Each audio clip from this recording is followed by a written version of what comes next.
Hello guys, कैसे हैं आप सब। मेरा नाम है शुभम और आज मैं आप लोग को टॉप 5 वायरल एक्सपेरिमेंट्स करके दिखाऊंगा। वो एक्सपेरिमेंट्स जो आपने कभी ना कभी शॉर्ट्स, रील या यूट्यूब फीड में हजारों बार देखे होंगे, पर शायद उनके पीछे का साइंस कभी क्लियर ना हुआ हो। आज मैं सिर्फ आपको एक्सपेरिमेंट्स करके नहीं दिखाऊंगा, बल्कि उनके पीछे का साइंस एकदम सिंपल तरीके से एक्सप्लेन करूंगा, जिससे आप कभी भूलोगे नहीं। और सबसे मजेदार बात, ये सारे एक्सपेरिमेंट बिल्कुल सेफ है। आप इसे घर पे भी ट्राई कर सकते हो, बस थोड़ी सावधानी के साथ। तो फ्रेंड्स, चलिए एक्सपेरिमेंट स्टार्ट करते हैं बिना किसी टाइम वेस्ट के। Experiment number 1. तो गाइज, आप लोगों ने कभी न कभी तो जरूरी देखा होगा कि कैसे हॉट वाटर कोल्ड वाटर के ऊपर फ्लोट करता है, यानी कि मिक्स ही नहीं होता। तो मैं आज आप लोग को पहले एक्सपेरिमेंट करके दिखाऊंगा, उसके बाद इसके पीछे का साइंस एक्सप्लेन करूंगा। तो सबसे पहले मैं आपको एक्सपेरिमेंट करके दिखाता हूँ। पेपर स्ट्रिप है, आप लोग इसके जगह पे और कुछ भी ले सकते हैं, बस आपको इससे इसको कवर करना है। इससे कवर करके आप लोग को जस्ट इसके ऊपर ऐसे रखना है।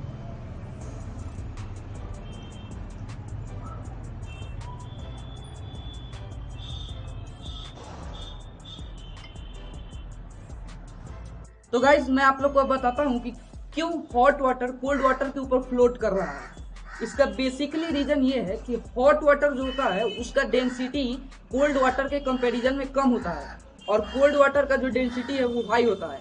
हॉट वाटर का डेंसिटी उसके हॉट होने की वजह से कम हो जाता है, क्योंकि इसके इंटरमोलिकुलर डिस्टेंस जो होते हैं वो बढ़ जाते हैं, जिस वजह से उसका डेंसिटी कम हो जाता है, और उसी के कारण हॉट वाटर कोल्ड वाटर के ऊपर फ्लोट करता है। तो फ्रेंड्स, अब मैं आप लोग को दूसरा एक्सपेरिमेंट करके दिखाता हूँ और उसके पीछे का साइंस भी एक्सप्लेन करूंगा। Experiment no 2. तो गाइज, आप लोगों ने कभी ना कभी तो जरूरी देखा होगा कैसे हल्दी को हम लोग बेसिक सॉल्यूशन में डालते हैं तो हल्दी अपना कलर चेंज कर लेता है। ये एक्सपेरिमेंट भी आप लोगों ने बहुत बार देखा होगा, लेकिन मे भी आपको इसके पीछे का साइंस पता हो या ना पता हो, लेकिन मैं इस एक्सपेरिमेंट को अभी आपको करके भी दिखाऊंगा और इसके पीछे का साइंस भी एक्सप्लेन करूंगा। तो सबसे पहले मैं आपको एक्सपेरिमेंट करके दिखाता हूँ। गाइज, घर पे बेसिक सॉल्यूशन बनाने का बस एक ही उपाय था कि घर में सर्फ पड़ा हुआ था। फ्रेंड्स, ये पानी है और ये टर्मरिक और ये सर्फ। तो सबसे पहले मैं सर्फ को पानी में मिलाता हूँ,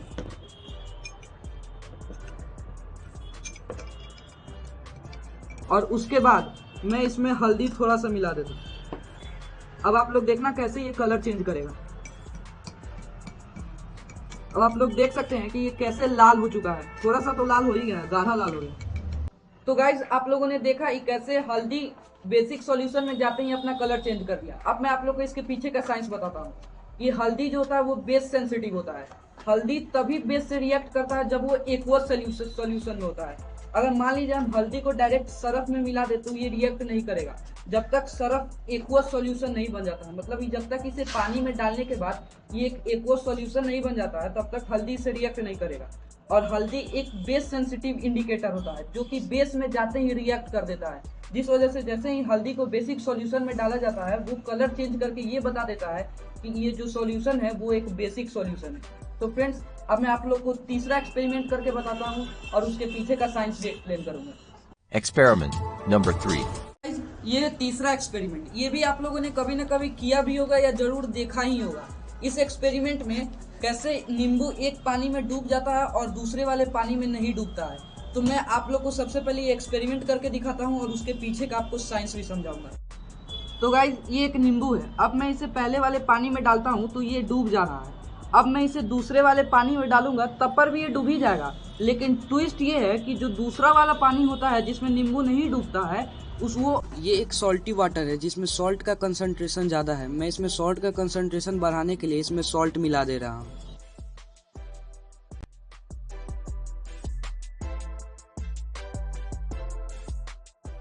मैं इसमें अब नमक मिला दिया हूँ, जिससे ये सॉल्टी वाटर हो गया है। अब मैं इसमें नींबू डालूंगा तो ये फ्लोट करने लगेगा, ना कि डूबेगा। तो फ्रेंड्स, आप लोग देख सकते हैं ये धीरे धीरे फ्लोट कर रहा है। अब मैं आपको इसके पीछे का साइंस बताता हूँ।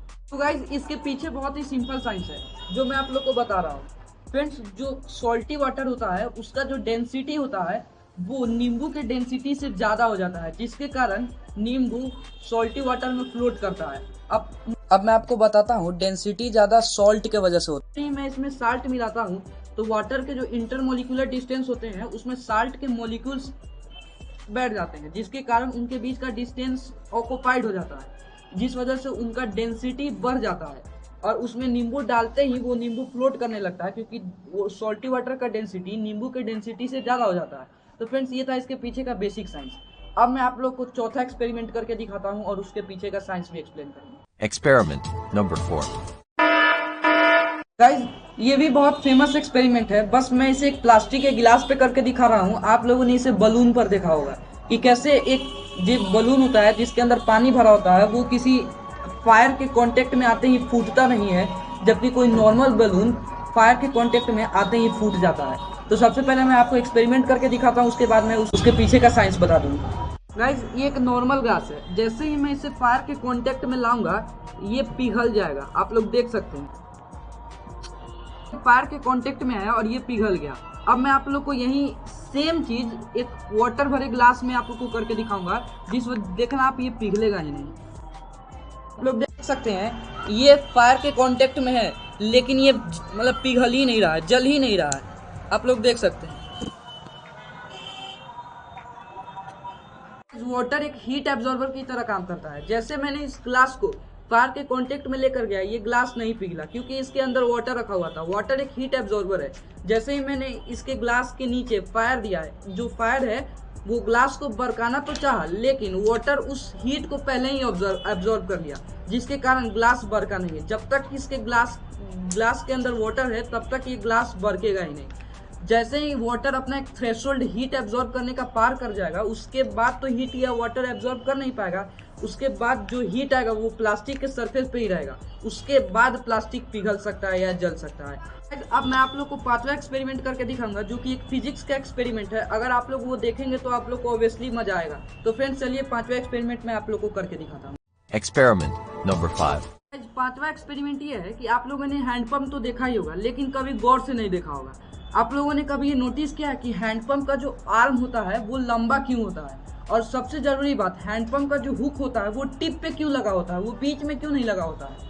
आज मैं उसी को एक्सप्लेन करूंगा एक छोटे से एक्सपेरिमेंट की हेल्प से। तो फ्रेंड्स चलिए उसे स्टार्ट करते हैं। आप लोग इसे हैंडपंप का आर्म समझ लो, जिसके आगे कुछ मास लगा हुआ है और ये तो पूरा सा लंबा सा लेंथ है। अब मैं आप लोग को उसका एक प्रोटोटाइप बताता हूँ कि कैसे वो हैंडपंप का जो मैकेनिज्म है वो काम करता है। तो सबसे पहले मैं इस वाले जो टिप है उसको मैं यहाँ पे रखता हूँ और इस आर्म को एक बड़ा सा मतलब इस आर्म लेंथ जो होता है इसे मैं बड़ा रखता हूँ।